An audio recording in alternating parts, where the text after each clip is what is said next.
सतनाम वाहिगुरु साहिब जीओ। बीरा बीरा कर रही बीर भय बैराए। बीर चले घर अपने बहन बिरह जल जाए। बीरा बीरा कर रही बीर भय बैराए। बीर चले घर अपने बहन बिरह जल जाए। बाबुल कै घर बेटड़ी बाली बालै ने। जे लोड़ है वर कामणी सतगुर सेवह ते। बिरलो ज्ञानी बूझणो सतगुर साच मले। ठाकुर हाथ वडाइया जय पावै तैं दे। बाणी बिरलो विचार सी जे को गुरमुख होए। एह बाणी महापुरख की निज घर वासा होए। बाणी बिरलो विचार सी जे को गुरमुख होए। एह बाणी महापुरख की निज घर वासा होए। वाहिगुरु जी का खालसा वाहिगुरु जी की फतेह। सतगुरु दीन दुनिया दे मालक दसां पातशाहियां दे आत्मक स्वरूप प्रतख गुरु समर्थ गुरु अकाल मूरत श्री गुरु ग्रंथ साहिब सच्चे पातशाह जी दे पावन पवित्र दरबार अंदर शोभायमान सत्कारयोग सन्मानयोग साध संगत जीओ। आप जी ने हजूर दे चरनां विच नतमस्तक हो के अपने जीवन नूं मस्तक नूं भागशाली बनाया। चलदे लड़ीवार प्रकरण विच शाम दे दीवान अंदर अज दे इस श्लोक विच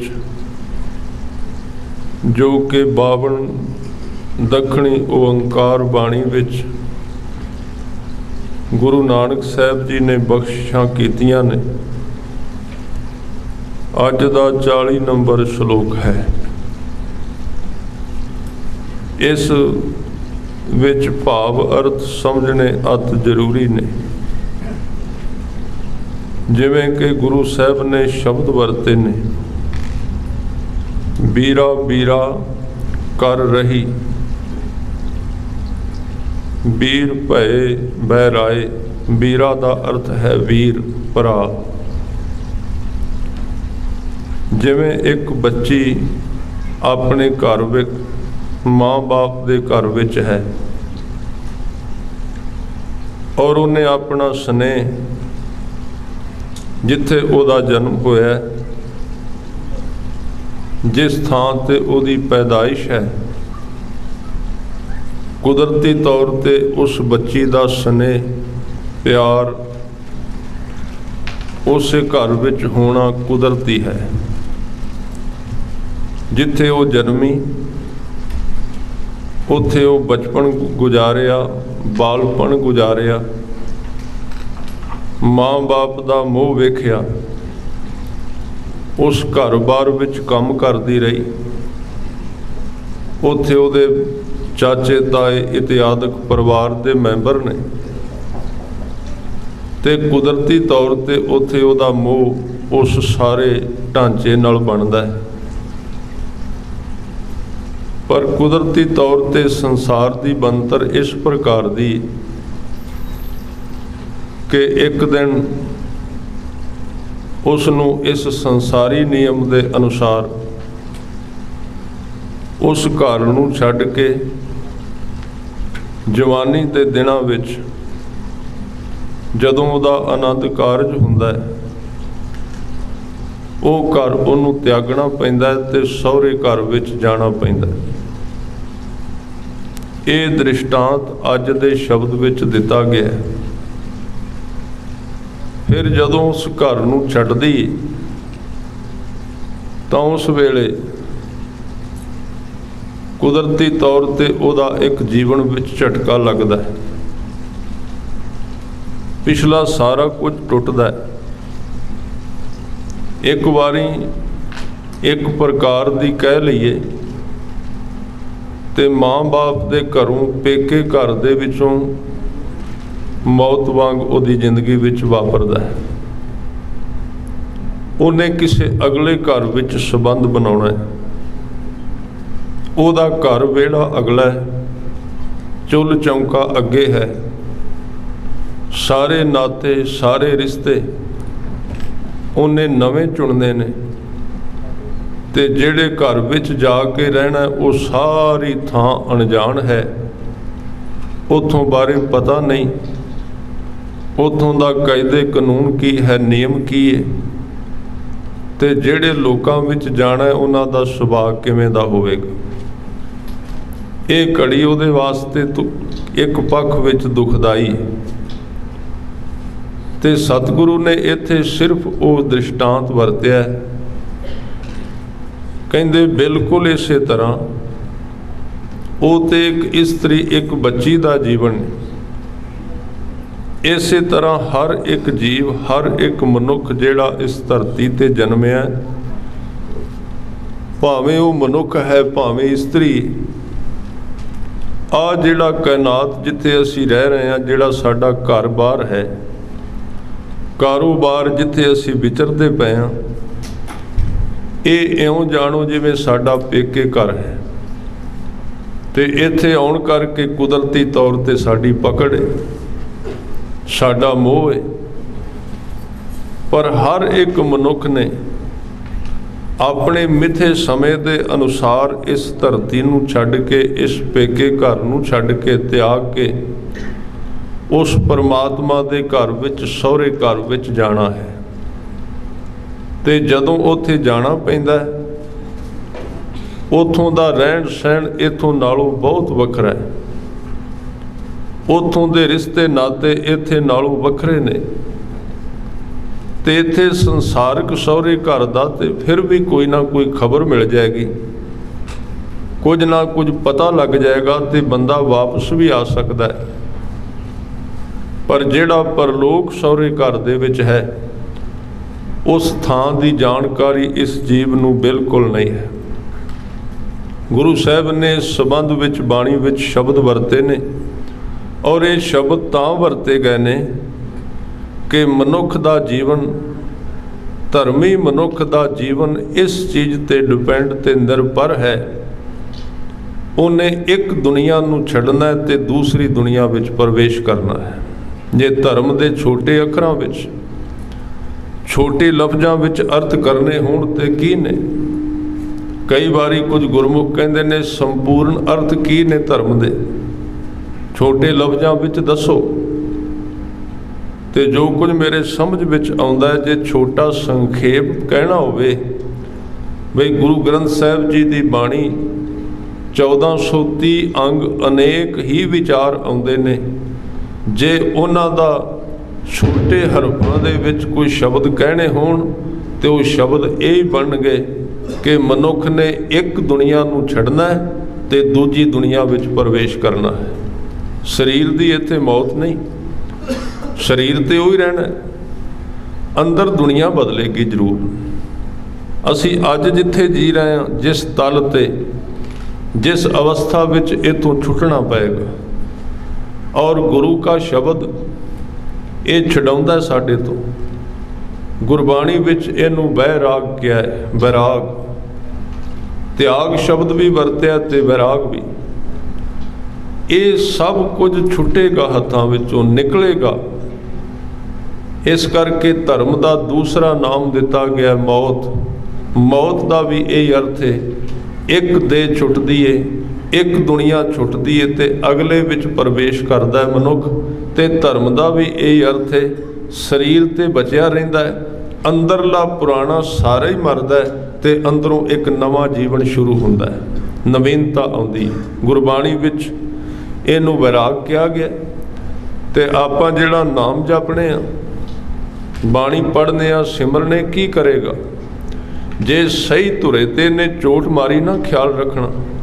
ਔਰ ਮੈਂ ਜਿਹੜੀਆਂ ਬੇਨਤੀਆਂ ਹੁਣ ਆਪ ਜੀ ਨਾਲ ਕਰ ਰਿਹਾ, ਜੇ ਅਸੀਂ ਕੇਵਲ ਲੋਗਣ ਰਾਮ ਖਿਲਾਉਣਾ ਜਾਣਾ ਹੈ ਤੇ ਫਿਰ ਸਾਧ ਸੰਗਤ ਜੀ ਸਾਡੇ ਵੱਸ ਦੀ ਧਰਮ ਦੀ ਖੇਡ ਹੈ ਕੋਈ ਨਹੀਂ ਜੀ। ਧਰਮ ਹੈ ਹੀ ਹੈ, ਧਰਮ ਹੈ ਪੁਰਾਣੀ ਮੌਤ, ਨਵਾਂ ਜੀਵਨ, ਪੁਰਾਣੀ ਮੱਤ ਦਾ ਮਰਨਾ ਤੇ ਨਵੀਂ ਮੱਤ ਦਾ ਜਨਮ ਲੈਣਾ, ਪੁਰਾਣੇ ਖਿਆਲਾਂ ਦੀ ਕਬਰਸਤਾਨ ਵਿੱਚ ਸਮਾਪਤੀ ਹੋ ਜਾਣੀ ਤੇ ਨਵੀਨ ਖਿਆਲਾਂ ਨੇ ਜਨਮ ਲੈਣਾ। ਧਰਮ ਇਸ ਨੂੰ ਕਹਿੰਦੇ ਨੇ, ਹੋਰ ਕੋਈ ਧਰਮ ਨਹੀਂ। ਖਿਆਲ ਰੱਖਣਾ, ਐਵੇਂ ਨਾ ਆਪਣੀ ਜ਼ਿੰਦਗੀ ਦੇ ਬਹੁ ਕੀਮਤੀ ਸਮੇਂ ਬੜੇ ਵੱਡਮੁੱਲੇ ਜਾਂ ਝੂਠੀਆਂ ਤਕਰੀਰਾਂ ਜਾਂ ਉਹਨਾਂ ਲੋਭ ਲਾਲਚ ਭਰੇ ਬਿਆਨਾਂ ਦੇ ਉੱਤੇ ਵਿਸ਼ਵਾਸ ਨਾ ਕਰਨਾ ਕਿ ਤੁਸੀਂ ਪਰਵਾਹ ਨਾ ਕਰੋ, ਬਸ ਤੁਸੀਂ ਧਰਮੀ ਬਣ ਗਏ। ਅੱਗੇ ਆਕਾਸ਼ ਤੇ ਸੂਰਜ ਦੇ ਪਾਰਲੇ ਪਾਸੇ ਤੁਹਾਡੇ ਵਾਸਤੇ ਸਵਰਗ ਬਣਿਆ ਹੋਇਆ, ਉੱਥੇ ਬਾਗ ਲੱਗੇ ਨੇ, ਉੱਥੇ ਬਗੀਚੇ ਨੇ।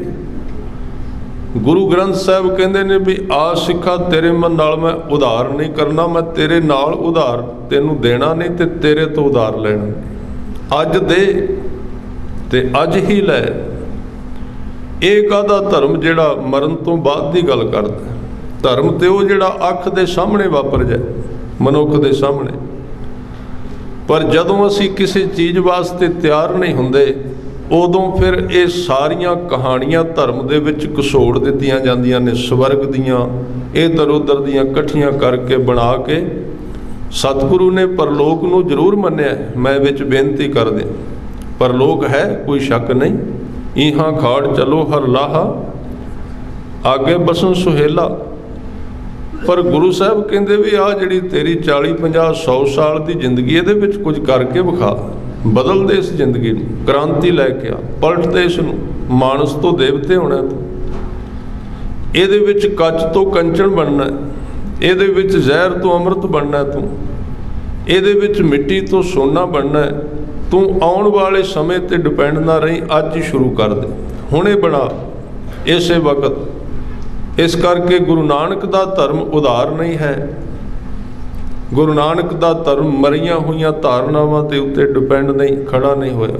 ਉਹ ਅੱਜ ਕਹਿੰਦਾ। ਤੇ ਜਿਹੜੇ ਲੋਕ ਉਹਨਾਂ ਧਾਰਨਾਵਾਂ ਨਾਲ ਬਹੁਤਾ ਪਿਆਰ ਕਰਦੇ ਨੇ, ਕਹਾਣੀਆਂ ਨਾਲ ਪਿਆਰ ਕਰਦੇ ਨੇ, ਉਹ ਆਪਣੇ ਆਪ ਨੂੰ ਬਦਲਣਾ ਨਹੀਂ ਚਾਹੁੰਦੇ, ਕੇਵਲ ਧਰਮ ਨੂੰ ਕੰਧ ਰਸ ਬਣਾ ਕੇ ਜ਼ਿੰਦਗੀ ਨੂੰ ਬਤੀਤ ਕਰ ਜਾਂਦੇ ਨੇ, ਪਰ ਉਹ ਜ਼ਿੰਦਗੀ ਵਿੱਚ ਧੋਖਾ ਹੈ। ਸਤਿਗੁਰੂ ਕਹਿੰਦੇ ਅੱਜ ਜ਼ਹਿਰ ਦਾ ਅੰਮ੍ਰਿਤ ਬਣੇਗਾ, ਅੱਜ ਹੋਵੇਗਾ। ਤੇ ਬਚਨ ਕੀਤੇ ਅੰਮ੍ਰਿਤ ਸਰ ਸਤਿਗੁਰ ਸਤਵਾਦੀ, ਜਿਤ ਨਹਾਤਾ ਕੌਆ ਹੰਸ ਹੋਵੇ। ਇੱਥੇ ਹੀ ਕਾਂ ਹੰਸ ਬਣਦੇ, ਹੋਰ ਕਿਤੇ ਹੋਰ ਆਕਾਸ਼ ਵਿੱਚ ਕੁਝ ਨਹੀਂ। ਗੁਰੂ ਸਾਹਿਬ ਨੇ ਤੇ ਆਕਾਸ਼ ਸਵਰਗ ਥੱਲੇ ਖਿੱਚ ਕੇ ਲਿਆਂਦਾ, ਉਹਨਾਂ ਸਾਹਮਣੇ ਵਿਖਾ ਦਿੱਤਾ, ਕਰਕੇ ਵੀ ਵਿਖਾਇਆ, ਸਾਹਮਣੇ ਕਰਕੇ ਵਿਖਾ ਦਿੱਤਾ। ਕਾਵਾਂ ਨੂੰ ਹੰਸ ਹੁੰਦਿਆਂ, ਕਾਲਿਆਂ ਤੋਂ ਚਿੱਟੇ ਹੁੰਦਿਆਂ ਦਿਖਾ ਦਿੱਤਾ। ਉੱਤੇ ਸਿਰਫ ਇੱਕ ਨਜ਼ਰ ਸੀ, ਇੱਕ ਦ੍ਰਿਸ਼ਟੀ ਵਿਖਾਈ, ਉਸ ਪਿੰਗਲੇ ਨੂੰ ਦਿਖਾ ਦਿੱਤਾ ਤਾਂ ਕਿ ਪ੍ਰਚਲਿਤ ਹੋ ਜਾਏ ਕਿ ਇਸ ਸਰੋਵਰ ਦੇ ਵਿੱਚ ਨਹਾਉਂਦਿਆਂ ਹੀ ਮਨੁੱਖ ਦਾ ਰੰਗ ਤਬਦੀਲ ਹੁੰਦਾ ਹੈ, ਬਦਲਦਾ ਹੈ। ਰੰਗ ਬਦਲਣਾ ਹੀ ਧਰਮ ਹੈ, ਬਾਹਰਲਾ ਨਹੀਂ ਅੰਦਰਲਾ। ਅੰਦਰਲਾ ਰੰਗ ਬਦਲਣਾ ਧਰਮ ਹੈ। ਅੰਦਰ ਦੇ ਖਿਆਲ ਬਦਲ ਜਾਣੇ, ਅੰਦਰਲੇ ਪੁਰਾਣੇ ਜੀਵਨ ਦੀ ਮੌਤ ਹੋ ਜਾਣੀ, ਨਵੇਂ ਦੀ ਸ਼ੁਰੂਆਤ ਹੋ ਜਾਣੀ। ਇਸ ਕਰਕੇ ਸਤਿਗੁਰੂ ਉਸ ਨੂੰ ਕਹਿੰਦੇ ਨੇ ਧਰਮ ਦੇ ਸੰਪੂਰਨ ਅਰਥ ਕੀ ਨੇ? ਇਸ ਦੇਹ ਵਿੱਚ ਰਹਿੰਦਿਆਂ ਹੋਇਆਂ ਹੀ ਸਾਡੇ ਅੰਦਰ ਜੋ ਪੁਰਾਣੀ ਮਤ ਹੈ, ਪੁਰਾਣੇ ਖਿਆਲ ਨੇ, ਪੁਰਾਣੀਆਂ ਧਾਰਨਾਵਾਂ ਨੇ, ਉਹਨਾਂ ਦਾ ਸਿਰ ਵੱਢ ਦੇਣਾ ਅੰਦਰੋਂ, ਉਹਨਾਂ ਨੂੰ ਖਤਮ ਕਰਨਾ, ਮਾਰਨਾ ਉਹਨਾਂ ਨੂੰ। ਤੇ ਮਰਨ ਤੋਂ ਬਾਅਦ ਨਵੀਆਂ ਧਾਰਨਾਵਾਂ, ਨਵੀਂ ਧਾਰਨਾਵਾਂ ਬਹੁਤੀਆਂ ਨੇ, ਇੱਕੋ ਹੀ ਧਾਰਨਾ ਹੈ। ਉਹ ਧਾਰਨਾ ਗੁਰੂ ਸਾਹਿਬ ਨੇ ਕਹੀ ਕਿ ਗੁਰਾ ਇੱਕ ਦੇਹ ਬੁਝਾਈ, ਸਭਨਾ ਜੀਆਂ ਕਾ ਇੱਕ ਦਾਤਾ, ਸੋ ਮੈਂ ਵਿਸਰ ਨਾ ਜਾਈ। ਬਹੁਤੇ ਖਿਆਲਾਂ ਦੀ ਮੌਤ ਤੇ ਇੱਕ ਖਿਆਲ ਦਾ ਜਨਮ, ਉਹਦੀ ਯਾਦ, ਉਹਦਾ ਪ੍ਰੇਮ, ਉਹਦੀ ਖਿੱਚ ਅੰਦਰ ਲਗਾਤਾਰ ਬਣੀ ਰਹਿਣੀ। ਤਾਂ ਸੰਪੂਰਨ ਅਰਥ ਨੇ ਧਰਮ ਦੇ ਇੱਕ ਮੌਤ ਤੇ ਇੱਕ ਜਨਮ। ਇਸੇ ਵਕਤ ਤਾਂ ਹੀ ਗੁਰੂ ਸਾਹਿਬ ਨੇ ਕਿਹਾ ਜੀਵਤ ਮਰੋ, ਸਰੀਰ ਤਾਂ ਅਜੇ ਜਿਉਂਦਾ ਹੈ ਤੇ ਇਹਦੇ ਮੌਤ ਦਾ ਡਰ ਤੇਰੇ ਸਿਰ ਤੇ ਖੜਾ ਹੋਇਆ। ਇਹਦੀ ਦਵਾਈ ਇੱਕੋ ਹੈ, ਮੌਤ ਦੇ ਆਉਣ ਤੋਂ ਪਹਿਲਾਂ ਪਹਿਲਾਂ ਉਹਨਾਂ ਚੀਜ਼ਾਂ ਨੂੰ ਮਿਟਾ ਦੇ ਜਿਨ੍ਹਾਂ ਨੇ ਮੌਤ ਲਿਆਉਣੀ ਹੈ। ਹੋਰ ਕੋਈ ਰਸਤਾ ਨਹੀਂ। ਮੌਤ ਤੋਂ ਬਚਣ ਦੀ ਦਵਾਈ ਗੁਰੂ ਗ੍ਰੰਥ ਸਾਹਿਬ ਜੀ ਦੇ ਵਿੱਚ ਹੈ। ਜਦ ਕਿ ਕਬੀਰ ਸਾਹਿਬ ਨੇ ਕਿਹਾ ਕਿਸੇ ਵੈਦ ਕੋਲ, ਕਿਸੇ ਡਾਕਟਰ ਕੋਲ ਇਹਦੀ ਦਵਾਈ ਨਹੀਂ। ਵੈਦ ਕਹੈ ਹਉ ਹੀ ਭਲਾ ਦਾਰੂ ਮੇਰਾ ਬਸ, ਇਹ ਤੋਂ ਵਸਤ ਗੋਪਾਲ ਕੀ ਜਬ ਭਾਵੈ ਲੈ ਖਸ। ਪਰ ਗੁਰੂ ਗ੍ਰੰਥ ਸਾਹਿਬ ਦੇ ਕੋਲ ਦਵਾਈ ਹੈ ਮੌਤ ਦੀ। ਉਹ ਕਹਿੰਦੇ ਨੇ ਆ ਤੈਨੂੰ ਮੈਂ ਉਹ ਚੀਜ਼ਾਂ ਪਹਿਲਾਂ ਹੀ ਪਾਸੇ ਹਟਾ ਕੇ ਵਿਖਾ ਦਿਆਂ ਜਿੰਨਾ ਕਰਕੇ ਤੇਰੀ ਮੌਤ ਆਉਂਦੀ ਹੈ, ਨਹੀਂ ਤੇ ਮੌਤ ਆਏਗੀ ਕਿਉਂ? ਮੌਤ ਦੇ ਅਰਥ ਨੇ ਜਿਸ ਥਾਂ ਤੇ ਅਸੀਂ ਗਲਤ ਥਾਵਾਂ ਤੇ ਅਸੀਂ ਕਬਜ਼ਾ ਕਰਕੇ ਜੀਵਨ ਵਿੱਚ ਬੈਠੇ ਹਾਂ ਉਹਨਾਂ ਨੂੰ ਛਡਾਉਣਾ, ਮੌਤ ਉਹਨੂੰ ਕਹਿੰਦੇ ਨੇ। ਸਾਡੀ ਜ਼ਿੰਦਗੀ ਦੇ ਵਿੱਚੋਂ ਗੁਰੂ ਗ੍ਰੰਥ ਸਾਹਿਬ ਜੀ ਉਹ ਚੀਜ਼ਾਂ ਪਹਿਲਾਂ ਹੀ ਮਾਰ ਦਿੰਦੇ ਨੇ ਜਿਨ੍ਹਾਂ ਵਾਸਤੇ ਮੌਤ ਨੇ ਆਉਣਾ ਹੈ। ਤੇ ਜਦੋਂ ਅੰਦਰੋਂ ਖਤਮ ਹੋ ਗਈਆਂ ਉਸ ਵੇਲੇ ਮੌਤ ਦੇ ਆਉਣ ਦੀ ਕੋਈ ਜ਼ਰੂਰਤ ਰਹਿੰਦੀ ਹੀ ਨਹੀਂ, ਉਹ ਆਦਮੀ ਆਪ ਚਲਾ ਜਾਂਦਾ। ਤੁਸੀਂ ਬਾਣੀ ਵਿੱਚ ਪੜ੍ਹੋਗੇ ਕਿ ਉਹਨਾਂ ਨੂੰ ਸੱਦਿਆ ਜਾਂਦਾ ਹੈ, ਉਹਨਾਂ ਨੂੰ ਘੱਲਿਆ ਜਾਂਦਾ ਹੈ। ਉਹ ਲੋਕ ਮੌਤ ਉਹਨਾਂ ਨੂੰ ਧੂ ਕੇ ਨਹੀਂ ਲਿਜਾਂਦੇ, ਉਹ ਆਪਣੀ ਮਰਜ਼ੀ ਨਾਲ ਇਸ ਜ਼ਮੀਨ ਤੋਂ ਜਾਂਦੇ ਨੇ। ਉਹਨਾਂ ਦਾ ਜਾਣਾ ਮਜਬੂਰੀ ਨਹੀਂ। ਉਹਨਾਂ ਵਾਸਤੇ ਭਾਈ ਗੁਰਦਾਸ ਜੀ ਨੇ ਕਿਹਾ ਗੁਰਮੁਖ ਜਨਮ ਸਵਾਰ, ਦਰਗਾਹ ਚੱਲਿਆ ਸੱਚੀ ਦਰਗਾਹ ਜਾਏ, ਸੱਚਾ ਪਿੜ ਮੱਲਿਆ, ਗੁਰਮੁਖ ਚਿੱਤ ਅਡੋਲ ਅਹਿਲ ਨਾ ਹੱਲਿਆ। ਐਸੇ ਲੋਕ ਮਰਨ ਤੋਂ ਪਹਿਲਾਂ ਮੌਤ ਤੋਂ ਪਾਰ ਚਲੇ ਜਾਂਦੇ ਨੇ, ਇਸ ਕਰਕੇ ਮੌਤ ਉਹਨਾਂ ਤੱਕ ਜਾਂਦੀ ਨਹੀਂ। ਇਹ ਹੈ ਧਰਮ ਦੀ ਸੰਪੂਰਨ ਪਰਿਭਾਸ਼ਾ। ਬਾਕੀ ਆ ਜਿਹੜੀਆਂ ਖਿੱਦੂ ਖੇਡ, ਜਿਹੜੀ ਖੂੰਡੀ ਦੀਆਂ ਖੇਡਾਂ ਤੁਸੀਂ ਰੋਜ਼ ਸਾਰੇ ਜਗਤ ਵਿੱਚ ਧਰਮ ਦੀਆਂ ਪਰਿਭਾਸ਼ਾਵਾਂ ਸੁਣਦੇ ਹੋ, ਇਹ ਸਿਰਫ ਬੰਦੇ ਦਾ ਮਨ ਪਰਚਾਵਾ ਹੈ। ਤੇ ਕਬੀਰ ਸਾਹਿਬ ਨੇ ਨੂੰ ਕਿਹਾ ਲੋਗਣ ਰਾਮ ਖਿਲਾਉਣਾ ਜਾਣਾ, ਇਹ ਸਿਰਫ ਖੇਡਾਂ ਨੇ, ਧਰਮ ਦਾ ਇਹਨਾਂ ਨਾਲ ਕੋਈ ਨਾਤਾ ਨਹੀਂ। ਇਸ ਕਰਕੇ ਸਤਿਗੁਰੂ ਕਹਿ ਰਹੇ ਨੇ ਇਸ ਜਗਤ ਦੇ ਅੰਦਰ ਗੁਰੂ ਕੇ ਸ਼ਬਦ ਦੀ ਕਮਾਈ ਕਰ ਤੇ ਗੁਰੂ ਕੀ ਸ਼ਬਦ ਦੀ ਕਮਾਈ ਦੇ ਨਾਲ ਇੱਕ ਲੋਕ ਨੂੰ ਛੱਡ ਕੇ ਦੂਸਰੇ ਲੋਕ ਵਿੱਚ ਪ੍ਰਵੇਸ਼ ਕਰ ਜਾ। ਇਸ ਘਰ ਨੂੰ ਛੱਡ, ਇਸ ਸੁਭਾਅ ਨੂੰ ਛੱਡ, ਇਸ ਜ਼ਿੰਦਗੀ ਨੂੰ ਤਿਆਗ। ਤੇ ਸਤਿਗੁਰੂ ਸੱਚੇ ਪਾਤਸ਼ਾਹ ਜੀ ਉਸ ਵਕਤ ਦੀ ਇਹ ਹਾਲਤ ਇਸ ਸ਼ਬਦ ਵਿੱਚ ਆਪਾਂ ਅਖਰੀ ਅਰਥਾਂ ਨੂੰ ਨਾਲੋਂ ਨਾਲ ਕਰੀਏ। ਗੁਰੂ ਨਾਨਕ ਸੱਚੇ ਪਾਤਸ਼ਾਹ ਜੀ ਨੂੰ ਪੁੱਛਦਾ ਉਹ ਬ੍ਰਾਹਮਣ ਕਿ ਇਸ ਜਗਤ ਦੇ ਅੰਦਰ ਜਦੋਂ ਮਨੁੱਖ ਦਾ ਪੁਰਾਣਾ ਜੀਵਨ ਮਰਦਾ ਉਦੋਂ ਦੀ ਹਾਲਤ ਕਿਹੜੀ, ਕਿਵੇਂ ਦੀ ਹਾਲਤ? ਭਾਈ ਗੁਰਦਾਸ ਜੀ ਨੇ ਲਿਖਿਆ ਨਾ, ਮੁਰਦੇ ਦਾ ਜ਼ਿਕਰ ਕੀਤਾ, ਮੁਰਦਾ ਹੋਏ ਮੁਰੀਦ ਨਾ ਗੱਲੀ ਹੋਵਣਾ। ਕਬੀਰ ਸਾਹਿਬ ਨੇ ਬਚਨ ਕਹੇ ਨਾ, ਕੰਚਨ ਸਿਉ ਪਾਈਐ ਨਹੀਂ ਤੋਲ, ਮਨ ਦੇ ਰਾਮ ਲਿਆ ਹੈ ਮੋਲ। ਸਿਰ ਦਿੱਤਾ, ਮਨ ਦਿੱਤਾ, ਜੀਵਨ ਸੌਂਪਿਆ ਤੇ ਜੀਵਨ ਪ੍ਰਾਪਤ ਕੀਤਾ। ਇਹ ਸਿਰ ਦੀ ਖੇਡ ਹੈ। ਇਹਦੇ ਵਿੱਚ ਕਬੀਰ ਸਾਹਿਬ ਹੋਰ ਸ਼ਬਦ ਕਹਿੰਦੇ ਨੇ, ਕਹਿੰਦੇ ਜੋ ਤੋ ਸਾਧ ਪਿਰਮ ਕੀ ਸੀਸ ਕਾਟ ਕਰ ਗੋਏ। ਗੋਏ ਦਾ ਅਰਥ ਹੈ ਗੇਂਦ। ਹਾਕੀ ਦੀ ਖੇਡ ਤੁਸੀਂ ਵੇਖੀ ਹੋਣੀ, ਖੂੰਡੀ ਦੀ ਖੇਡ। ਪੁਰਾਣੇ ਸਮੇਂ ਵਿੱਚ ਪੰਜਾਬੀ ਵਿੱਚ, ਭਾਰਤ ਵਿੱਚ ਇਹਨੂੰ ਖੂੰਡੀ ਕਿਹਾ ਜਾਂਦਾ ਹੈ। ਕਬੀਰ ਜੀ ਕਹਿੰਦੇ ਤੂੰ ਪਰਮਾਤਮਾ ਦੇ ਨਾਲ ਜੇ ਖੇਡ ਖੇਡਣੀ ਹੈ ਨਾ ਧਰਮ ਦੀ, ਤੇ ਗੇਂਦ ਤੂੰ ਦੁਕਾਨ ਤੋਂ ਖਰੀਦਣ ਨਾ ਜਾਈ, ਆਪਣਾ ਸਿਰ ਵੱਢ ਕੇ ਉਹਦੀ ਗੇਂਦ ਬਣਾ ਦੇ। कबीर जो तो साध पिरम की, शीस काट कर गोए। शीस का इत्थे अर्थ फिर ध्यान देना, क्योंकि अगे अज दे शब्द विच बचन है, बाणी बिरलो विचार सी। साध संगत जी, बाणी दी विचार समझण वास्ते सानू गुरमुख बनना पैना, उस तल ते आना पैना। बाणी जिथे उचारी, इत्थे जिवें मैं कह रहा भी शीस काट कर गोए,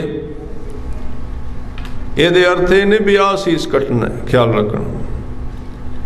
ਇਹਦਾ अर्थ फिर मन है, मन देना, गुरु नूं सौंप देना। ਉਹਨੂੰ ਕਿਹਾ शीस काट कर गोए, ਤੇ फिर एक शब्द होर क्या कहते, खेलत खेलत हाल कर।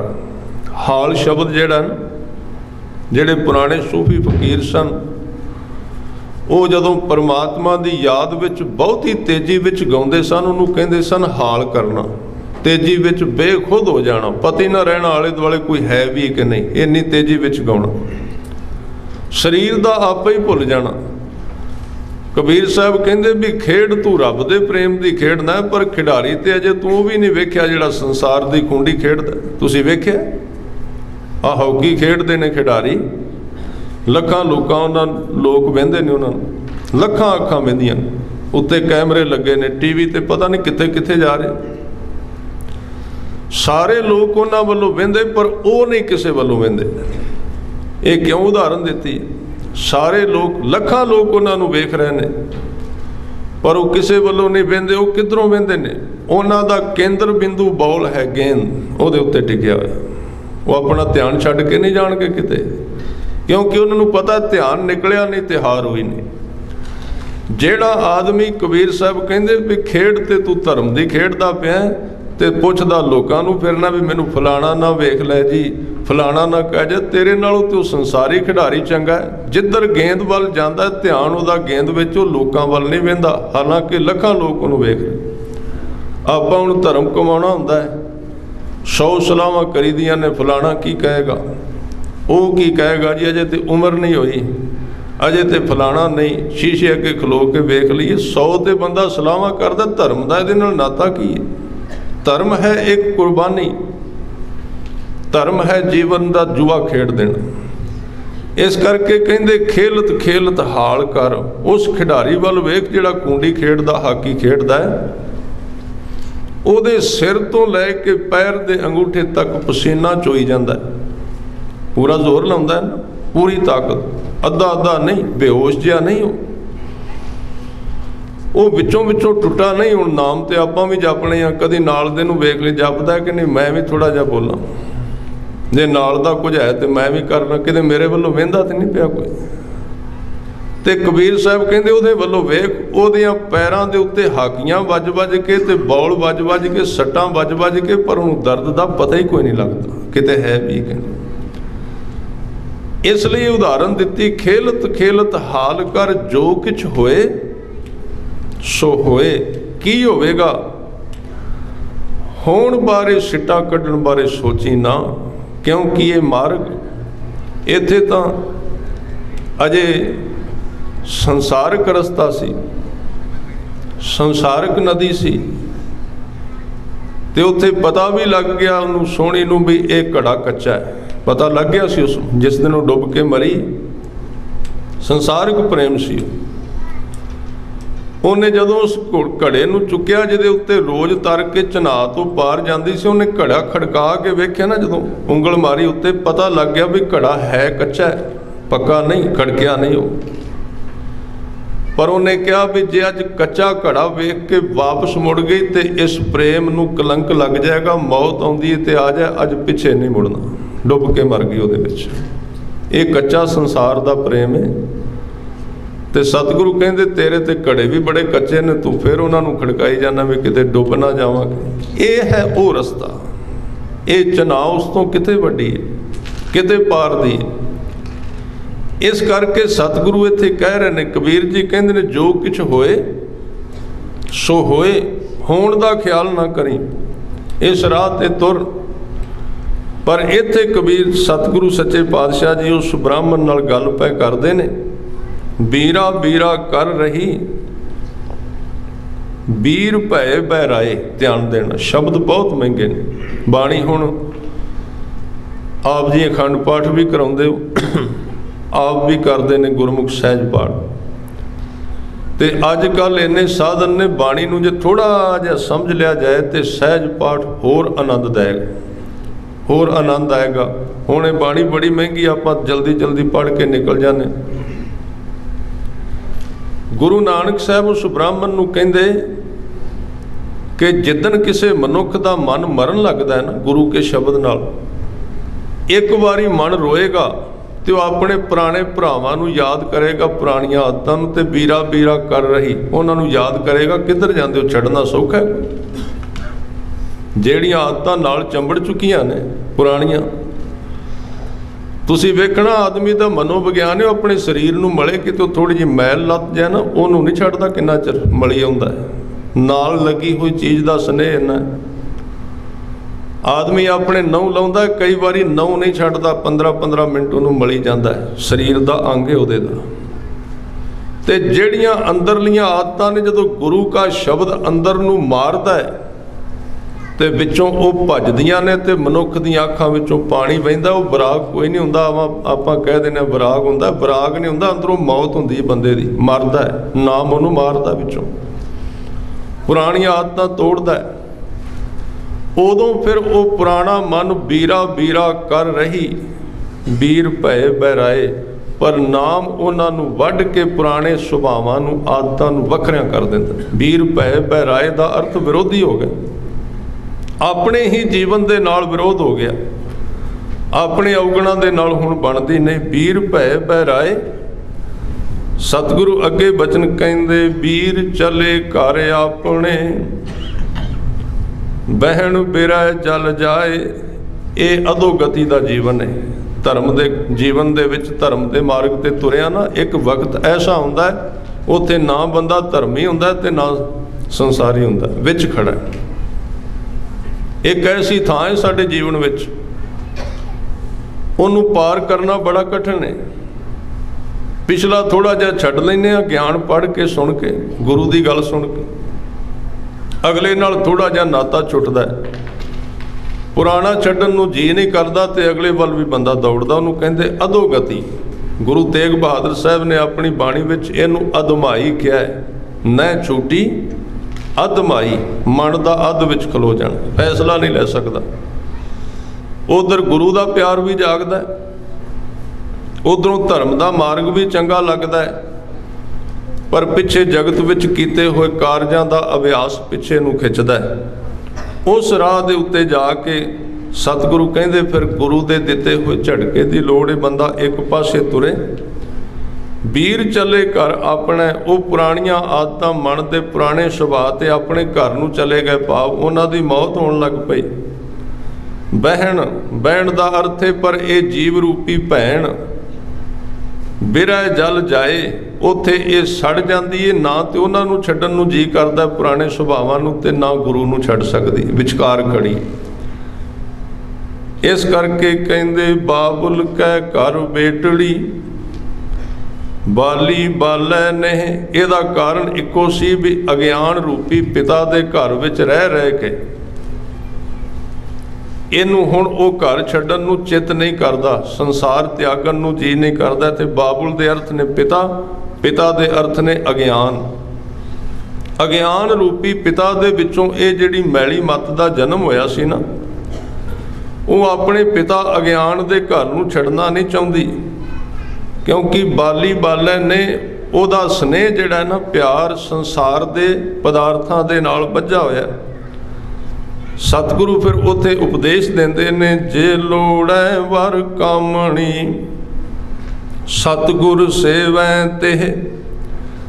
कहंदे भाई जे तू इस जगत नूं जिहड़ा कि दुखदाई है, जिहदे नाल एक बारी मन चंबड़ गया, परत के छड्डण नूं तैयार नहीं हुंदा। जिहड़ा जगत इस तरह दा जिवें एक ढिला गुड़ जिहदे उत्ते मक्खी खाण वास्ते बहिंदी है, पर गुड़ ते कित्थे खाना सी, उहदे नाल खंभ चंबड़ गए, परत के उड़नों रह गए, मौत का शिकार बन गए। इस जगत तो छुट्टण का तरीका होर कोई नहीं। क्योंकि यही जगत ते इहदी पकड़ ते इहदे विच फसना दुख रूप है। इहदे विचों बचन दा इक्को ही तरीका है, जे लोड़ है वर, वर दा अर्थ है पति। जे तू पति परमात्मा नूं प्राप्त करना चाहुंदा है, भाव इस जगत तो छुटना चाहुंदा है, इन्हां दुखां तो संतापां तो अपने आप नूं खलास करना चाहुंदा है, ते तेरे कोल इक्को ही तरीका है। उन्होंने सतगुरु ने कहा, सतगुरु सेवह तेह, तू अपने पूरे गुरु की सेवा कर। गुरु की सेवा, हुण गुरु की सेवा की है?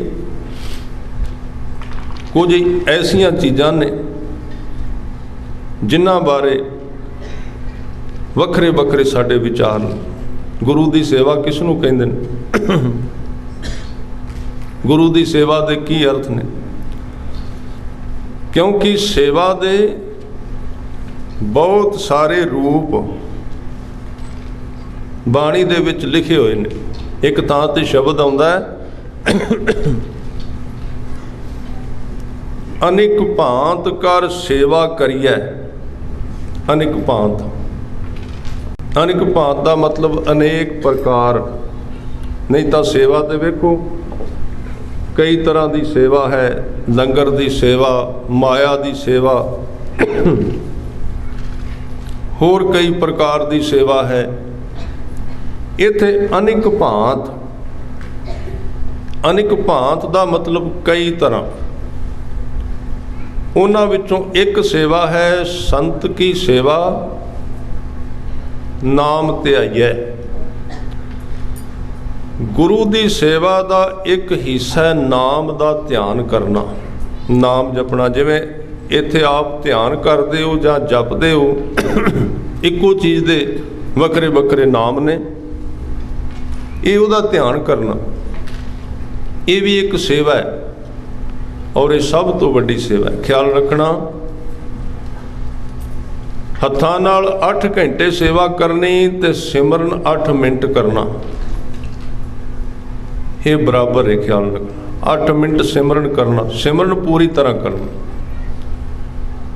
और मैं भी बेनती करदा, सिमरन दे भी कई तरीके ने। जिवें कल आपां 3 हिस्सों में बुलाया सी ना, सिमरन है कि कितों पता लगदा भी साडा मन टिकिया कि। एक तो है भी मन नूं रोकण वास्ते, जिवें आपां करने लगातार करी जाना करी जाना।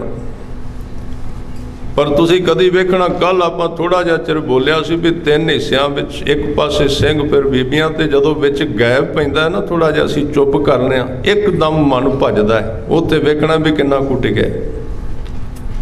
जदों आपां विच गैप विच जाने उदों वेखना भी मन सुणदा है कि नहीं दूसरे पासे आउंदी आवाज़, उदों टिकदा है कि नहीं।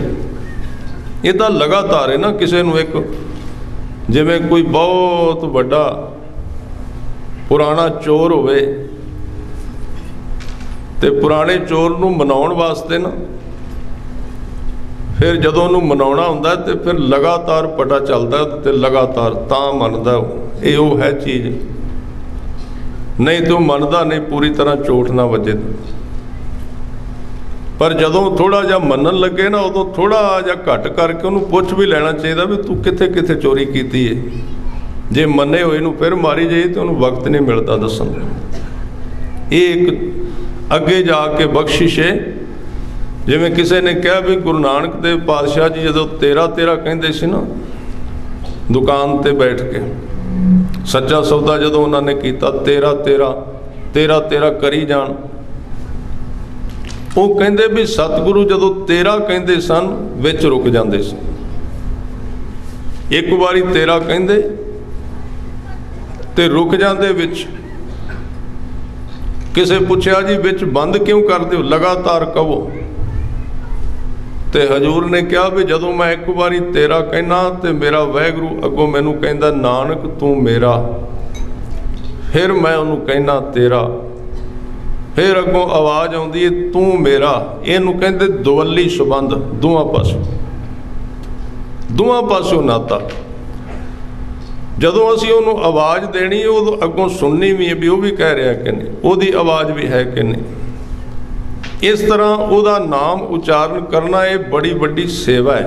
ध्यान नाल उचारण करना, ਉਹਨੂੰ याद करना, प्यार विच तुरना, ਉਹਦਾ जस करना। ਤਾਂ ਇਹ ਕਿਹਨਾਂ ਦੇ ਹੱਥ ਵਿੱਚ ਆਇਆ? सच्चे पातशाह जी ਇਹਨੂੰ ਕਹਿ ਰਹੇ ਨੇ कि जे तू अपने पति परमात्मा के घर विच रसाई करनी है तो गुरु की सेवा कर। बिरलो ज्ञानी पूजणो सतगुर साच मले। कोई बिरला ही ज्ञानवान जागे मन वाला मनुख है जिहड़ा इस चीज़ नूं बुझ लैंदा, यानी कि अंदर की सुरत नूं जान लैंदा, जिहदे नाल नाम जपीदा। सतगुर साच मिले तो उस सच स्वरूप शब्द गुरु दे नाल साझ बन जाती है।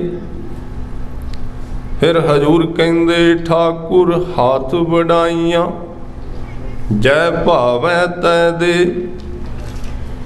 इतों तक सिख की मेहनत सी ते हुण अगे सारियां वडियाइयां पूरे गुरु दे हत्थ विच, क्योंकि ये कारज कल्ला मुशक्कत दा नहीं। सिख की मुशक्कत गुरु की रहमत, सिख की मेहनत गुरु की रहमत, जदों दोवें घुलदियां ने उत्थे गुरसिੱਖੀ शुरू हुंदी। सतगुरु अगे बचन कहंदे बाणी बिरलो विचारसी जे को गुरमुख होए। बाणी दी विचार वैसे एक बड़ा बड़ा तरीका है गुरबाणी दी विचार करनी। अजकल थोड़ी जी इहदी दुरवरतों हो रही है, क्योंकि बिना कसवट्टी तो ही विचार असी करन लग पैंदे, बिना उहदे पते तो। सतगुरु कहंदे कुछ ना कुछ उहदे बराबर दे नेड़े ते जा, फिर उहदी विचार करी। बाणी विरलो विचार सी जे कोई गुरमुख होए, जे किसी दे गुरु की कृपा होवे। सतगुरु कहंदे ए बाणी महापुरख की निज घर वासा होए। ये बाणी महापुरख गुरु दी है, अकाल पुरख वाहिगुरू दी है। ते इस बाणी नूं जपन नाल ते बाणी विच जो कुछ लिखिया है उहनूं कमाउण नाल निज घर अपने निज आत्म दे विच निजी घर दे विच मनुख दा निवास हुंदा है।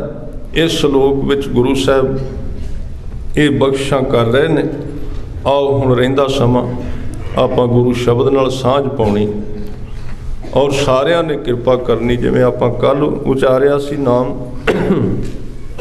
उसे ढंग नाल और पूरी ताकत दे नाल। गावे को तान होवे किसै तान नाल करांगे ते शक्ति नाल शरीर दी, जिवें आपां विचारिया सी कि वो खिडारी जिहड़ा अपने शरीर दा सारा जोर लाउंदा तां वो खेड विच जितदा है। सो उस तरह 3 हिस्सियां विच 10 पहला बोलेगा, फिर सारे गुरु के सिंह और बीबियां। इस तरह गुरु चरनां नाल आपां सांझ पाईए। वाहिगुरू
ਵਾਹਿਗੁਰੂ